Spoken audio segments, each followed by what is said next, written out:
हेल' हेल' हेल' दे फैफिनदो।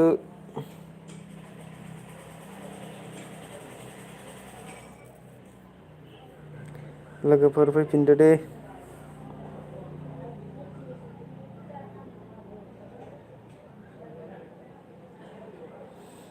मा जाबाय थायोरा ओइ आंना कमेन्टआनो मोजाङै फरायजायाखैमोन बुंजा ओंखायनो आङो माबादोंमोनलै। गाज्रि मोननाङा दै। कमेन्ट मोजां फराय जायाखैमोन। मादो जानाय फुंजाया मादो जानाय ओंखामखौ? एगजाम जाबाय दंलै दा एसे फ्रि टाइम मोनदो ओरैनो मा होनो बेखौनो खिथानो फैदोंमोन आं। इगजाम जाबाय दङ जोंना लोगोफोरा थांजोब्बाय दा दसे थाना फैफिनगोन जेबो नङा। नोंनिया प्रफाइलालाय सोरोलै? नोंनो नामा?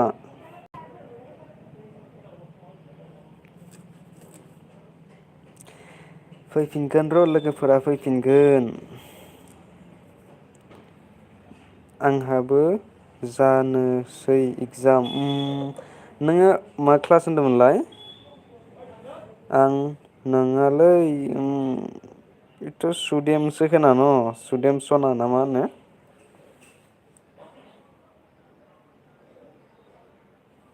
दस्रासो प्रफाइला क्लास टेन औ क्लास टेन मोजां फराय क्लास टेनाव मोजां फरायनांगौ। होखाव लिरखाव बेनो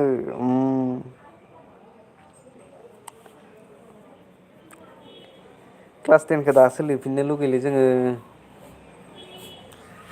क्लास टेना थांगबाय मा खालामबावनो।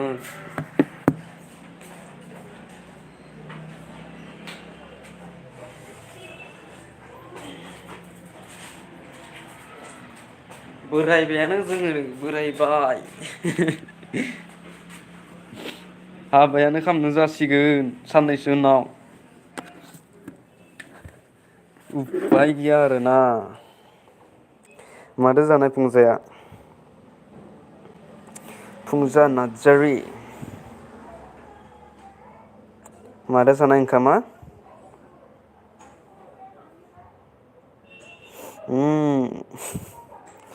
क्लास टेनखौ फरायफिननो लुगैयोलै दाबो।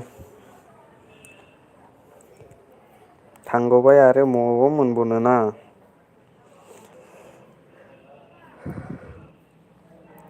बेसेबां इयार्स फंज्राया?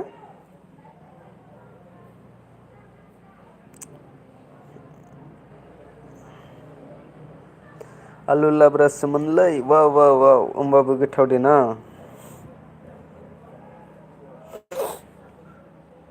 गोथाव होनबाबो आलु लाब्रा। मा जाजोबखो लोगोफोरा? नै राजिना माबा फैदो मा होनो उरां फारां भाय। हेल' भाइ उरां फारां मा खबर? ओइ उरां फारां भाय जोंना एगजाम जानोसैलै ओंखायनो जानोसै माने जादोंलै दहायबो जादों ओमफ्राय भिडिअ' नायनो मोनाखै आं मोजाङै। ओमफ्राय गाबोन सबनियासो मा होनो मा होनो गाबोन सबनिया साननैसो बन्द' मोनदो। ओंखायनो खावब्ला लाइभआव खनसे नोंसोरनो खोन्थानो होनना फैदोंमोन आं माने सोरबा सोरबि फोथायाखै आरो आंखौ लेबेल जालायोरा। आंहा एगजाम जाबाय दङ। 16 इयार्स मोजाङै फरायना ला। गेलाब्रा खमायबाय आंना माथो साबसक्राइबा खमायदों नामा?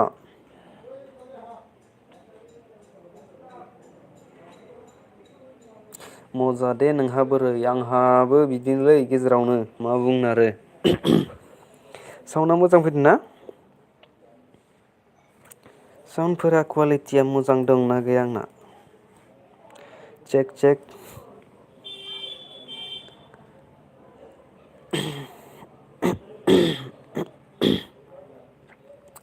साबा दङ कमेन्ट खालाम सोर सोर दङ?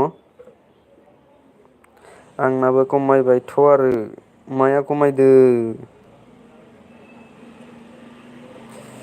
माबाफोरखौ सोलायबाय थानालै नामफोरखौ आरो प्रफाइलफोरखौ सोलायबाय थाना।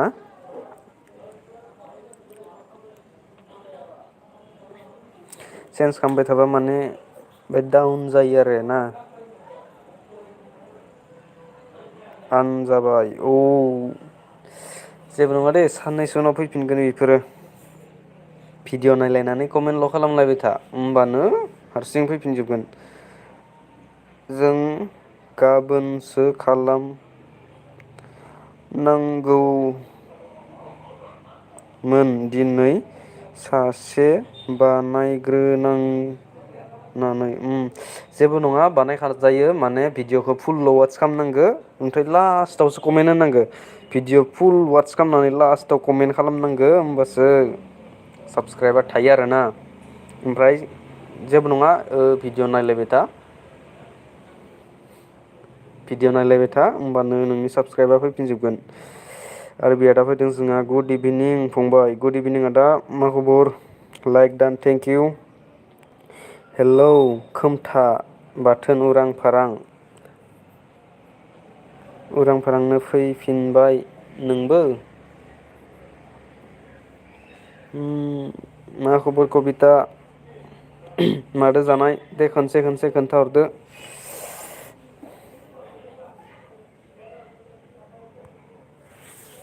मधुरेटर होनोसैना सोरबा थाङोबा खोन्था हरदो आंनो थाङोबा खोन्थालां। उरां फारां मा जाखो टेन आइडि हरनाया? उरांफारा टेन आइदि बानायबाय नामा? खोमथा भाय टेन आइदि बानायबाय? आंनोबो मोननैसो होना दोनलै कबिथाखौबो टेन आइदि बानायदों होननाय खोनादो आंनोबो मोनसेसो हर। मा माला खालामगोन नों कबिता आंखौ? माला खालामगोन नों कबिता आंखौ माखो खालामनोलै? जोंहा लाफा बाथोन बा बा बा बा लाफा बाथोन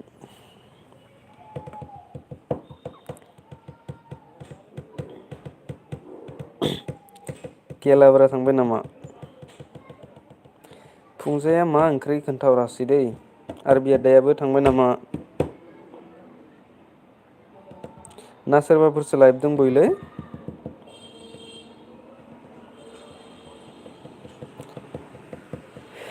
मा खालामनो एगजाम जादों एगजाम होमबाबो खोन्थानो फैबाय सोरबा सोरबि फोथायाखै आंखो एगजाम जायाखै होननानै रायज्लाय रायज्लाय खोन्थानो फैबाय।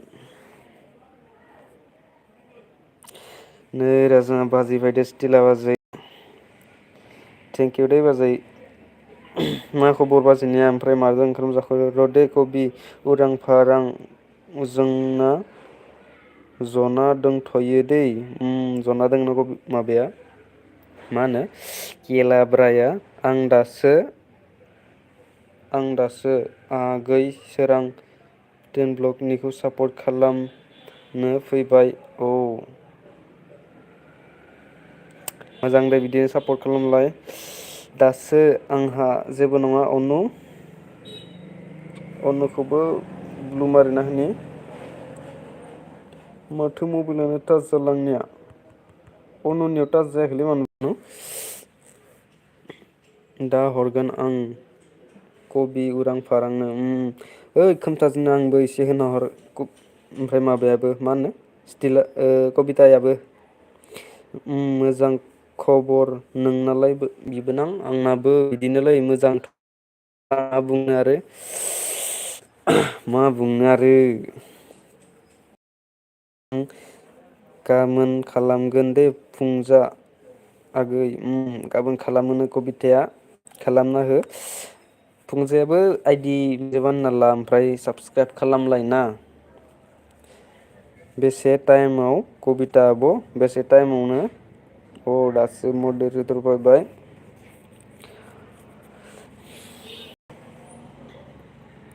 आरो बे इन्टारटेनमेन्ट हरैया थांबाय नामा बेसेबां टाइमाव खालामगोन न कबिता माबाखौ फुंजाखौ साबसक्राइब खालामगोन आगै सोरांनो टुवेल्भ आइदि हरबाय आं दासो आरो दंबावो आदा मधु आदा आदा मनजुलि टेन आइडि हर दिनै आरोबाव बा मोजां दे बिदिनो सापर्ट खालायनांगौ होमबासो जौगागोन माने 10 आइडि माने गासैजोंबो आइडिदो इउस खालामबा मोजांसिन जायो आरो माने फुंजा नार्जारि सापर्ट गैयाबा खालामदो खालामखानायसो फुंजा नै स्टिला बाजैखौ सापर्ट खालामदोंना खालामाखै नोङो सापर्ट खालामाखैबा खालामना होदो स्टिला लोगो दंखायो आंबो नोंजों मोजां थेंकिउ खोन्थाहरनायनि थाखाय फुंजा कमेन्ट होलायबाय थानांगौ दै कमेन्ट होनायाव जेबो थाङा ओरैनो 1 सेकेन्ड कमेन्ट मोनसे लिर सोरबा सोरबि बुङो माने भिडिअ नायनानै कमेन्ट होआ होननानै कमेन्ट होनांगौ होमबासो कमेन्ट होबासो माने चेनेलनि ग्रथआ बारायो आरो चेनेला स्पिडसिन माबा ग्र' जायो बेनो आरोना अल होखानाय स्टिला भिडिअ नायलाय दै आं गाबोन 2टासो खालामगोन दै 2टासोआव 2 बाजिसोआव खालामगोन नो फुंजा सिन्था खालामनाङा अनुआबो थांबाय नामा अनुआ माथो हरफिनासै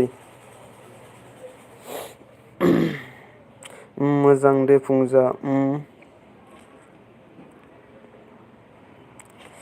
सापर्ट खालामलाय दै लोगोफोर सापर्ट खालामलाय आं साननैसो उनाव आरो मा होनो फुरा लाइभखौनो होबाय थासिगोन आं साननैसो उनाव आंहा दा एसे प्रब्लेम जाना दोङो लोगोसे एगजामबो दोङो माबा गोबां खामानि दोङो आरोना आं 1 उइक आरो आं 1 उइकआ रावनिबो भिडिअ नायनो हानाय नङा दे लोगोफोर मानोलाय फुंजा खोन्थाहरदो दे मानो सोर सोर आंजों एफडि गैया एफडि जादो लोगो गैयाबा लोगो जालायदो मनिसा बाजै दङ जोंहा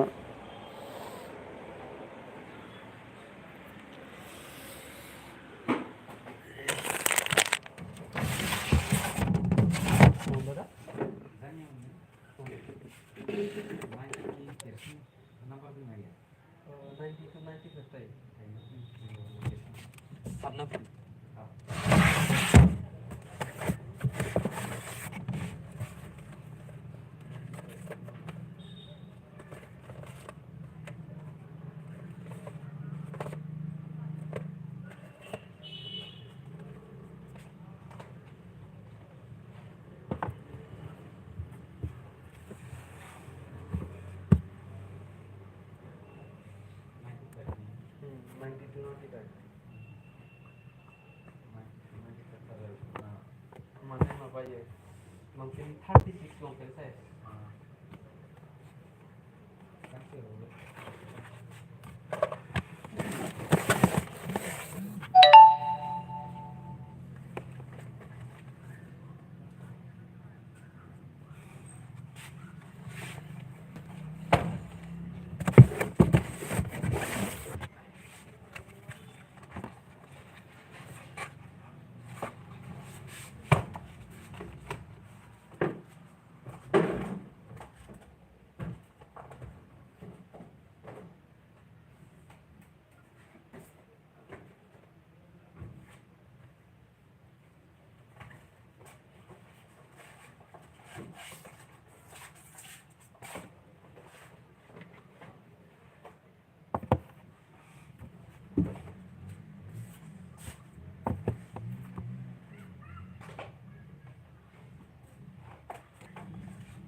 ओमफ्राय नैखौ अनलाइनाव नायबाबो बेनि सायाव गोजा सब जागोन दे माबा फै 750 बाद्राय नङा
All black. All black.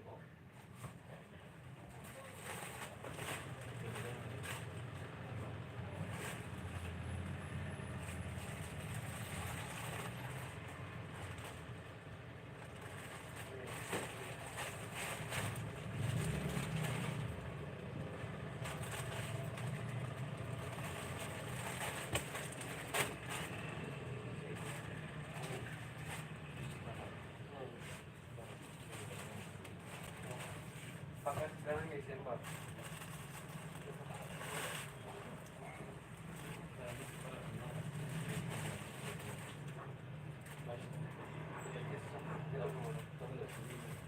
Double XL. Double XL yellow. Full mahal. XL. Kedua size juga.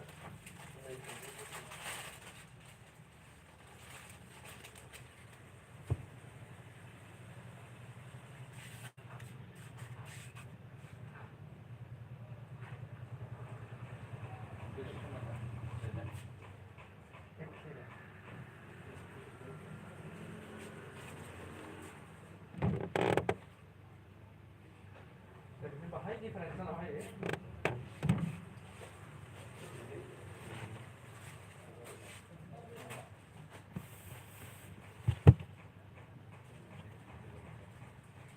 Semua juga nih.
माने दा मोनदोंखायो बे गस्लाखौ सोलोंगासिनो नंगौ दे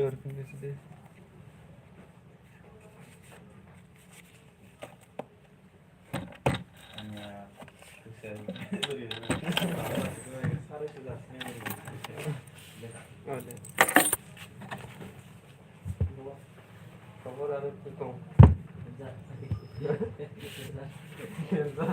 खबर दोनथार Itu punya ya? Di depan boleh tak pernah? থাকবো Boleh kan aja? কলেজ চলেজ নাযায় কিয় মানে Buat dulu nih. কিবা কৰে দেখোন Iya. কি কইবা এইটো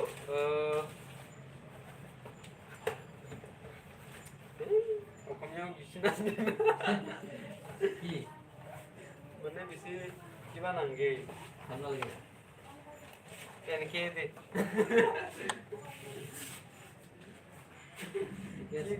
কি কম আৰু মই এতিয়া না Eh, itu kayak di mana kalau? কোনটো Di bahasa Inggris itu. চেণ্ডেলটো এইটো কিবা Center mana di kau? Sandal ইটো 350 ইটো 250 ইটো 250 আৰু ইটো 3 কমো আছে কমৰো আছে কিবা লৈ কিবা ব্ৰেণ্ড লৈ ব্ৰেণ্ড Total berapa ya? হা Total berapa ada itu?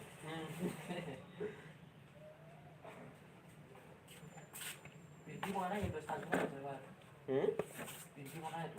কোনটো টিভি চাবি দে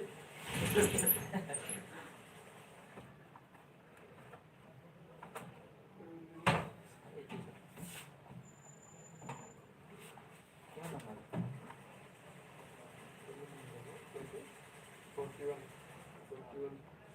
কিবা 6 7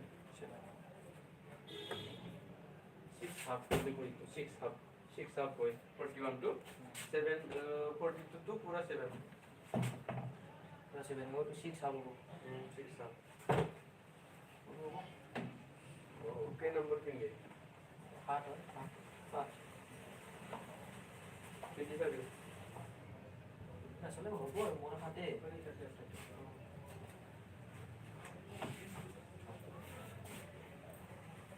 কালাৰটো এইটোৱে নেকি কালাৰ এইটো আছে এইগিলা আছে এই ওপৰটো চাওঁ এইটো এই কিবাটো এইটো এইটো দামী না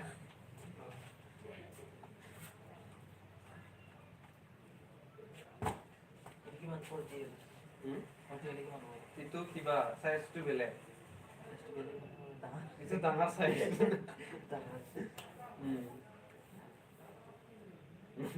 কোম্পানীয়ে কি কৰে বেলেগ কৰে কিন্তু ভৰি আছে না বাবা ঐ এনেকৈ ইয়াৰটো কিমান ডেঞ্জাৰ আছে কিন্তু ডাঙৰ ইয়াতে একদম ডাঙৰ আছে মই ঐ পৰা লাষ্টিং আছে এইটো পুৰা পিন্ধি যাব পাৰিবি এইটো বাহিৰত ফুৰবা নিব পাৰি অ এইটো কালাৰটোহে বগা হ'ল লেতেৰা হ'ব না ফটকে লেতেৰা হয় মানে লেতেৰা হ'ব আমাৰ পিন্ধি লেতেৰা হয় কিন্তু এই ডিগি লেতেৰা হয় হয় উত্তৰ দি হয় গৈ লেতেৰা নহয় আমাৰ এতিয়া এতিয়া ধুলাতে থাকোঁ আমি তোলা মানে কিবা আইৰন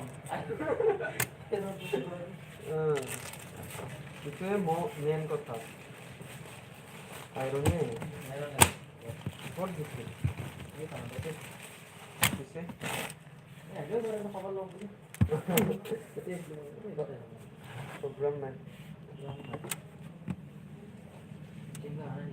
মিচিংগা কলেজত আছিলোঁ এক্সাম আছিল না আজি এক্সাম দিছে দিয়াৰ পিছত গৈছিলোঁ ঘৰৰ পৰাই ভাত খাই আহিলোঁ ভাত খাই কিনে ইয়াতে অলপ টাইম পাছ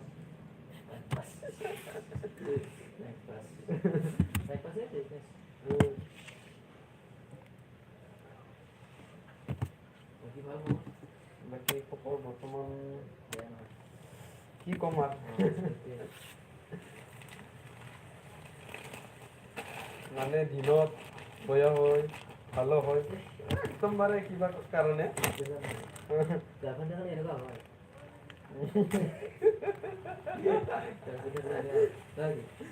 একদম কাৰেক্ট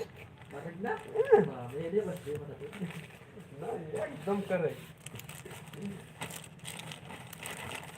মানে একদম কিবাতে ভাল হৈ যায় আৰু একদম কিবাতে বেয়া হৈ যায়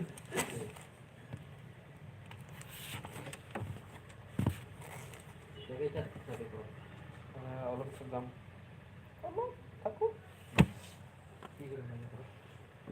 কি কৰিম মানে বিৰাট কৰিব লগাতো আছে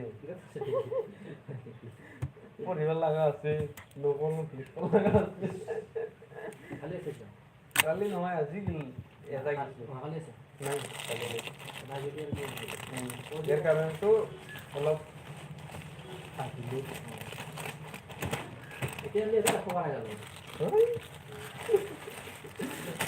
কোনোবা আহি কিনে কি কৰি আছা সৰু সৰু কাগজত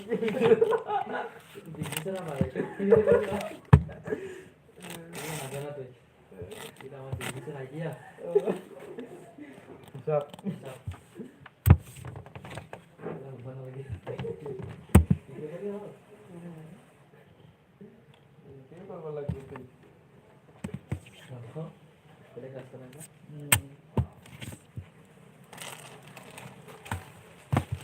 তোমাৰ তোমাৰ খবৰ আৰু খেলা নহয়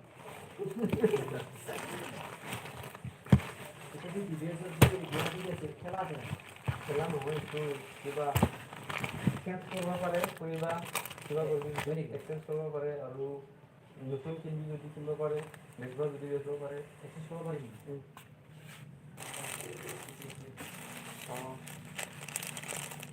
আছে এতিয়া এতিয়ালৈকে আছে নে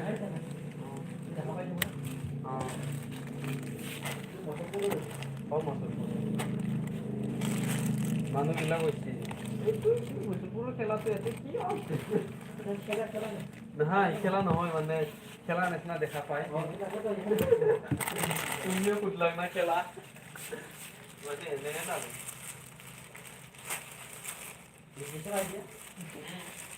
কিবা 10,000 ডাউন পেমেন্ট 10,000তে এটা বাইক মান্থলি 2,000 মান হ'ব বেছি হ'ব 3,000 এনেকৈ কৰিব 19% অফাৰ আছে নেকি 19% অফাৰ আছে 19% এইটো নাজানো 19 মানে 90 নহয় নহয় এইটো নাজানো অফাৰটো অফাৰটো আৰু কি অফাৰ থাকে চব বস্তু দাম কৰি দিলাক অফাৰ কৰি দিলাক সেইটোৱে 10,000 বুলি কিমান উঠাব হৈছে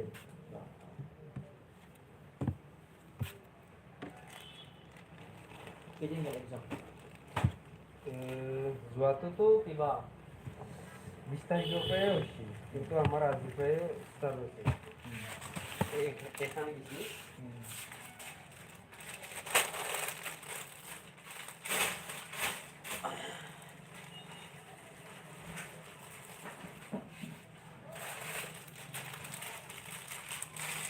তোমারতো তো কেতিয়াবাই শেষ কি তোমারতো এক্সামটো আমার তো এটা এবারে হবে এটা নতুন এক্সাম 6 সেমিস্টার পালাক টেনশন তো বলা লাগবে আমার তো নাই কেতিয়া হব আমি হ্যাঁ এই পিছাবে হ্যাঁ কেতিয়া কেতিয়া হব তো নাই তো ওই তো তো জানতে পেলে ও এতে টাকার মাথা ও কিবা ওই তো দেখুর মাথা তো টাকার মাথা তো বলা লাগবে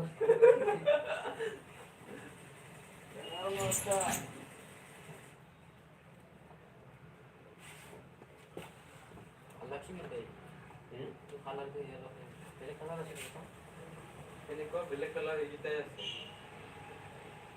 চাবি এই বেলেগ নাই এইটো আছে এইটো চাইছিয়ে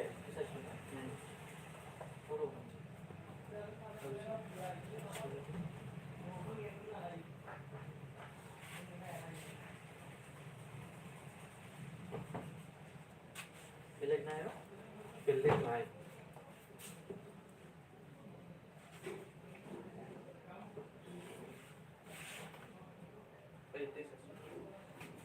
কলা আছিল কলাটো শেষ হ'ল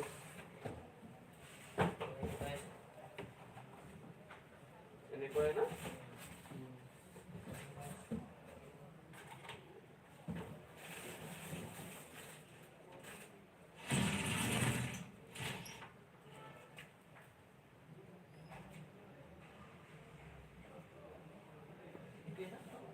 এইটো সেই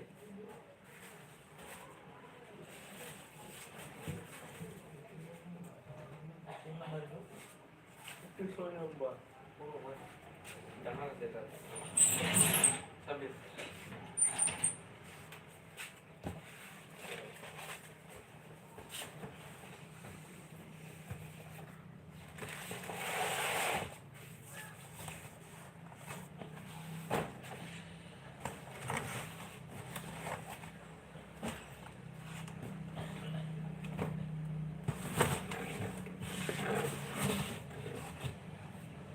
26 itu buka apa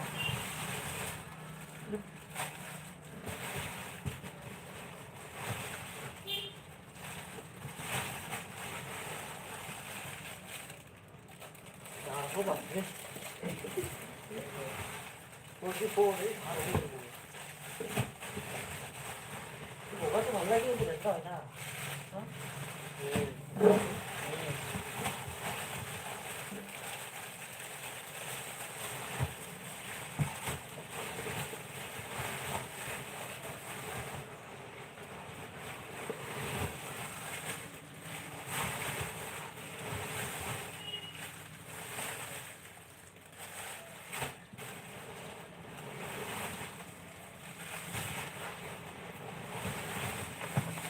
আৰু বেলেগ নাই চা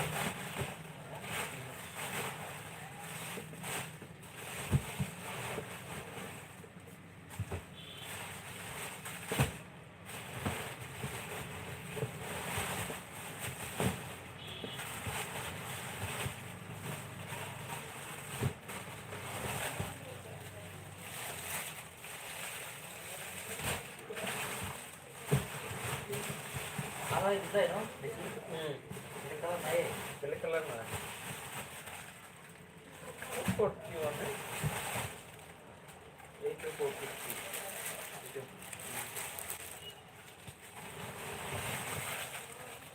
foto pilih gimana bu? Foto pilih gimana? 7.5 7.5, 4.5.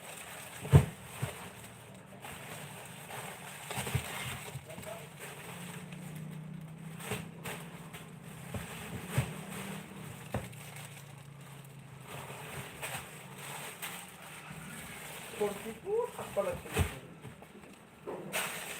Cake হ'ল হিচাপ নাপায় কোনটো ইচ্ছা Tangan boleh gitu?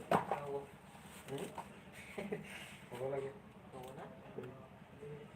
itu মানে অলপ কিবাই পিন্ধে অলং চলং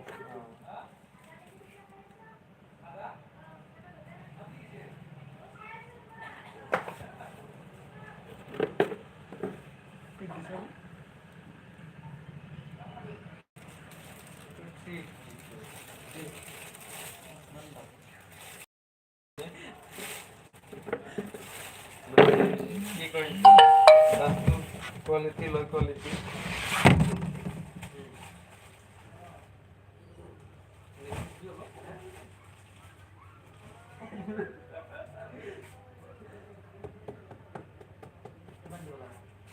এইটো কিবা কৰিব 330 কৰিব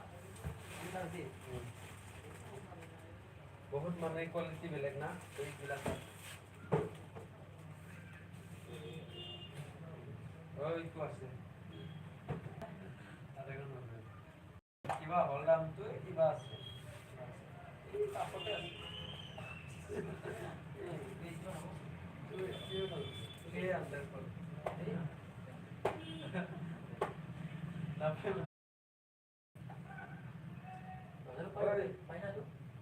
বজাৰত একে আমাৰ লেকচন নাপাব মানে কোৱালিটি চেন নাপাব আৰু এনেকুৱা পাব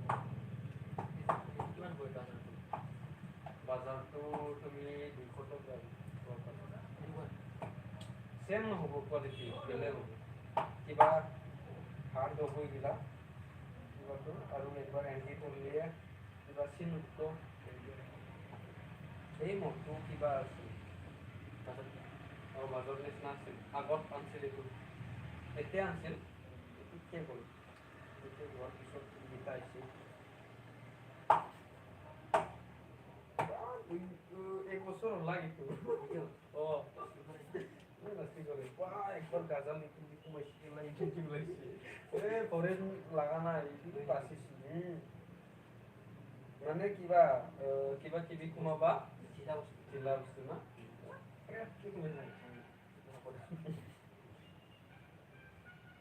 মানে প্লাস্টিক ওদের দাঁত আছে বলে দাম জোতার নিচিনা তলত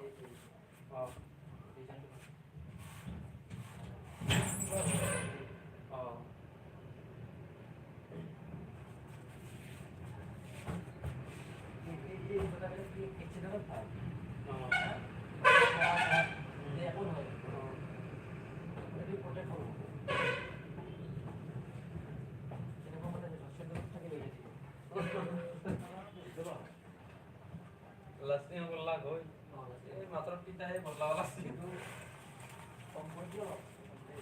तुम कोई मैं क्या दे तो चलो नहीं তোমাকে দিছে ধ্যান করো বেলেগৰ 350 পুরা এই তুই কিবা 250 লগে বিক্রি করছিস 250 তুই কি কইছিস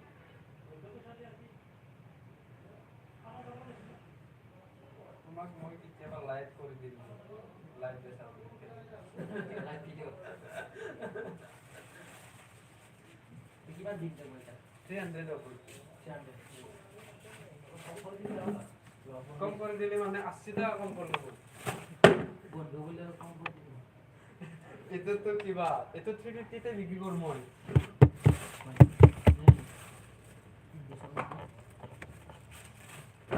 350 330 এটো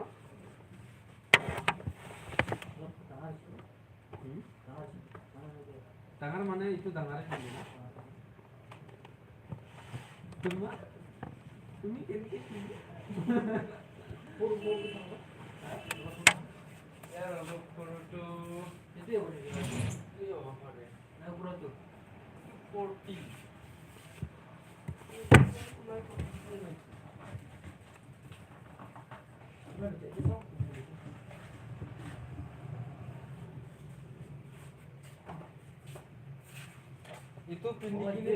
itu pindi gini volley খেলছে wow itu sih itu bang itu না একে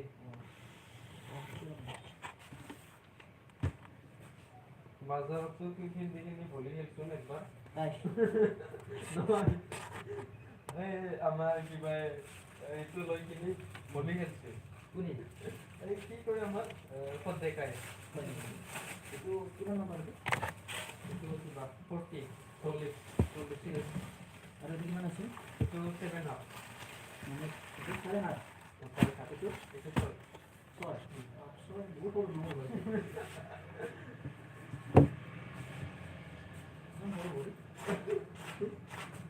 মোৰটো itu ya কিবা 7 না কিবা আছে itu পুরো বলে 300 কম দিও তে 10 টাকা কম করে দিল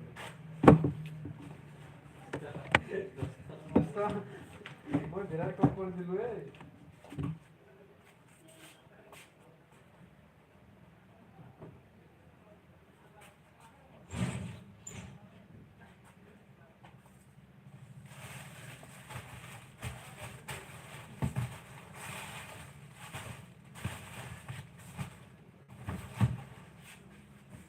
বাজার তো পাবো ইনকে কিন্তু সেম কোয়ালিটি নব আৰু মই এইটো বস্তু চাই নাছিলো ফাৰ্ষ্ট টাইম পিন্ধি চাও বোলো পিন্ধি বনাই বেলেগ দেখা পাই কিবা কি কয় এইটো মোজা পিন্ধি এই মানে কি জমাটো এই কৰি নাও এইটো কথা নাই মানে কিবা ফটকে কিবা কৰিব পাৰে আৰু টিকেট লাগছিল নেকি না বেগত কমাব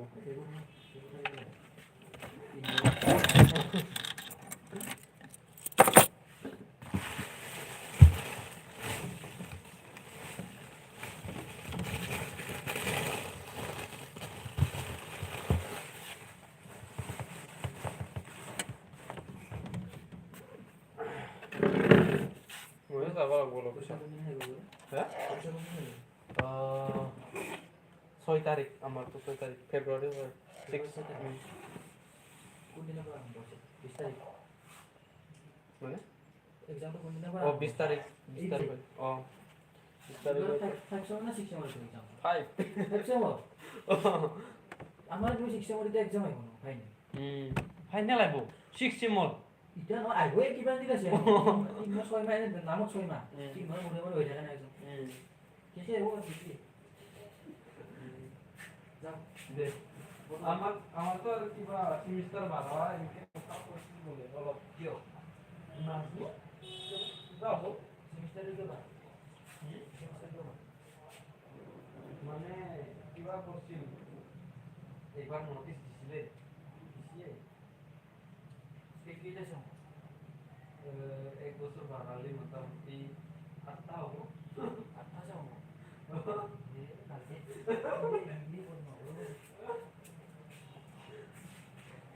তো ভাবছি আই কি হলি কি করবে এটা ডিগ্রি করে কি যাবা এতে এতে 4 বছর গেলি নো নাই বয়স তো কমে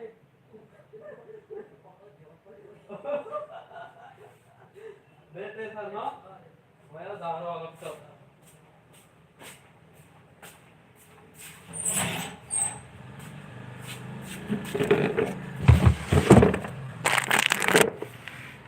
Hello.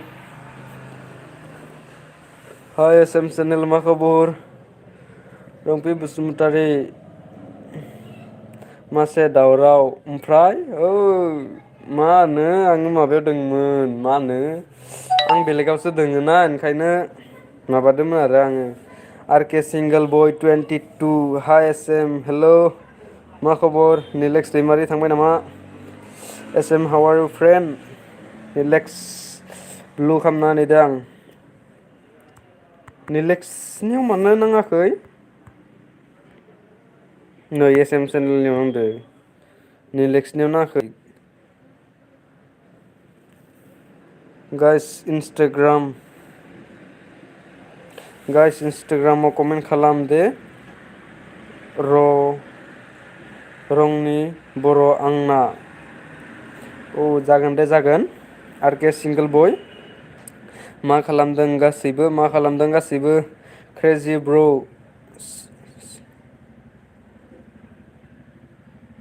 बुजियासैलां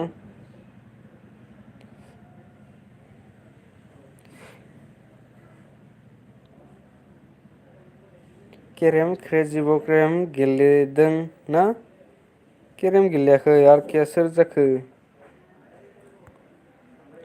दे लोगो जालाय नै आं लोगो जालायनो माबा होबाय रंपिखौबो होनि ना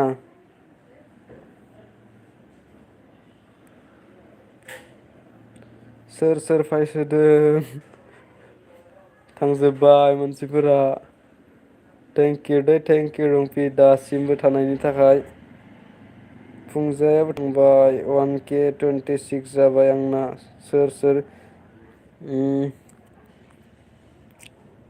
आर के सिंगोल बय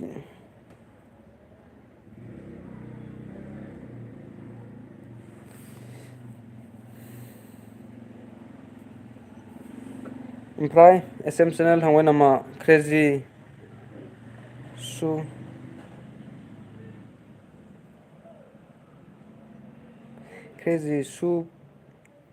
सुपनि कर আছিলে মই বুজি পোৱা নাই ভালকে আৰু কে আপুনি মই কিবা কি কয় মই বেলেগত আছে মানে ইয়াৰ কাৰণে কিবা চুপ আছিলো আৰু না শুনা পাইছে না নাইবা নিলেক্স थांबाय नामा एस एम चेनेलाबो थांबाय नामा কি খবৰ সিংগল सिंगल भाई কি খবৰ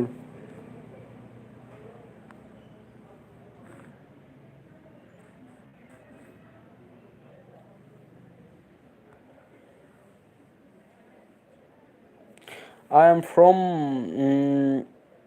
India, Assam, Bodoland. Mane Baksa. কি খবৰ তোমাৰ? 2ID हे आंहा सिनिया कह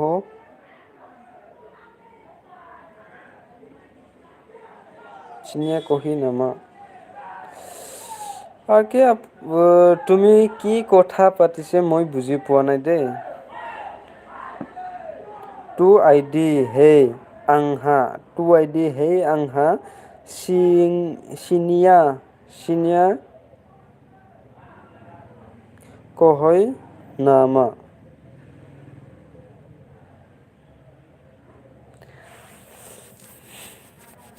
बुजि पोৱা নাই रंपि मा जाखो निलेक्सआबो थांबाय नामा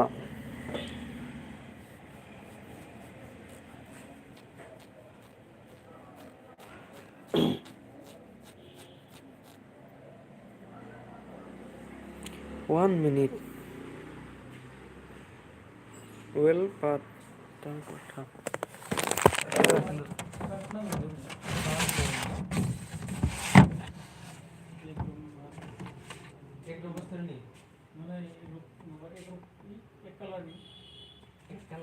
एक कलर नी अरे ये आम ये ब्लैक एकदम सेम वाला same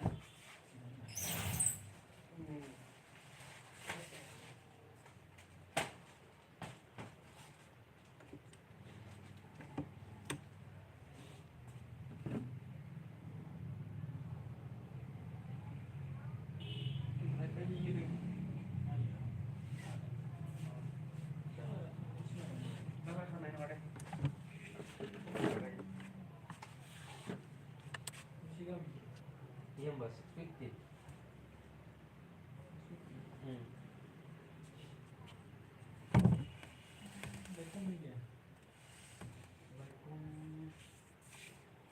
Sampai kian ini kita tak. Dan ini itu kumar ya. Seperti kecil.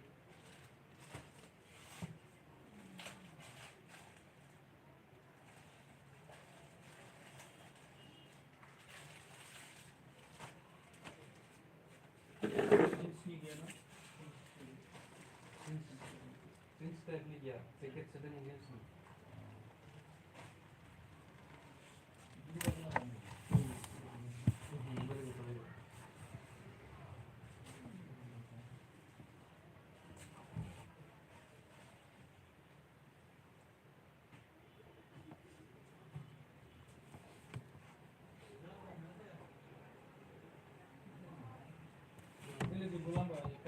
Ikalah beli gila.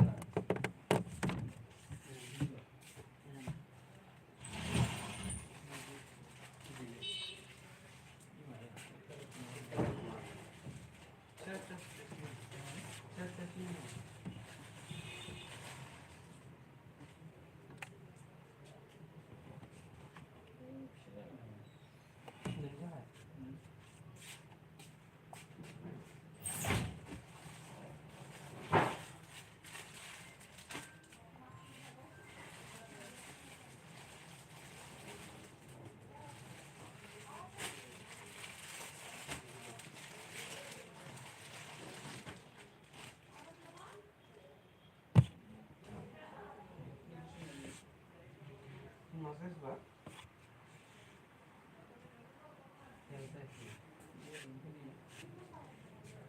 yang saya sih, ini Excel. Kita nunggu dulu. Ini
hello hello hello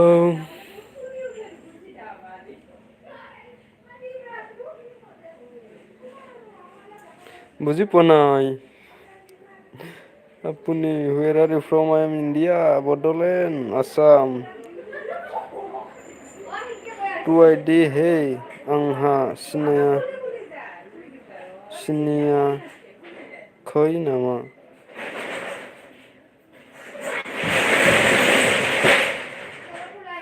R K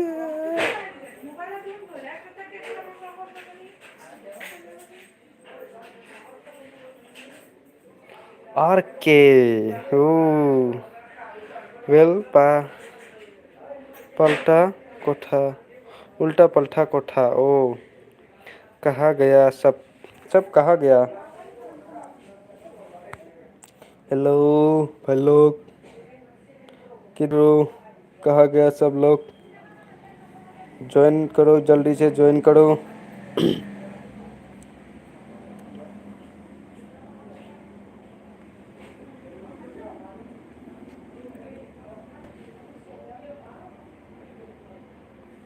join करो जल्दी join करो भाई लोग क्या कर रहे हो जल्दी जल्दी कमेंट करो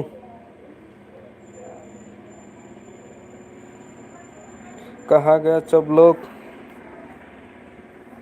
0 लाइक यार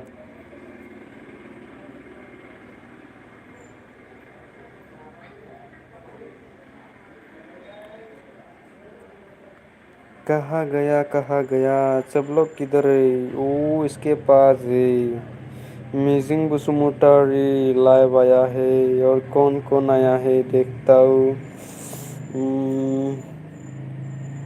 दीपाली भी आने वाला था ओ ब्रोकन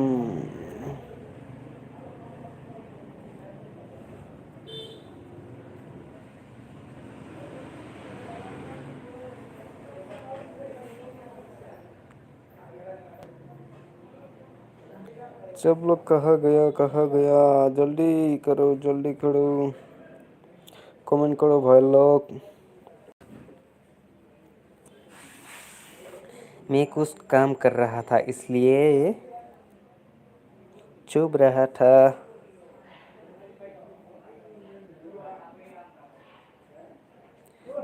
क्या हुआ भाई लोग क्या हुआ good evening bro missing Basumatary ने कहा था गुड इवनिंग ब्रो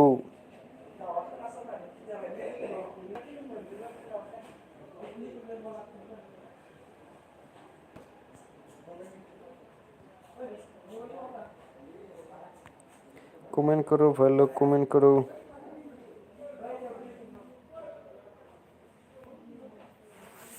और क्या सिंगल गया कि नहीं गया यार चलो ज्वाइन हो जाओ फिर से कमेंट करो कमेंट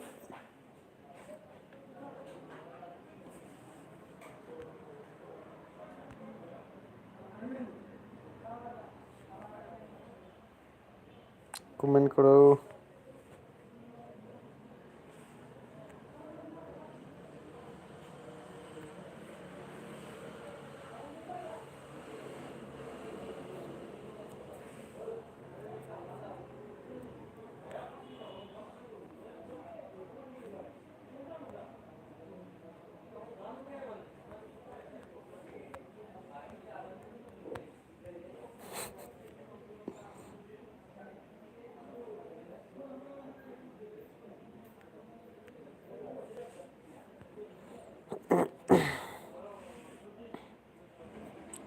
दीपाली भी लाइव ऑन कर दिया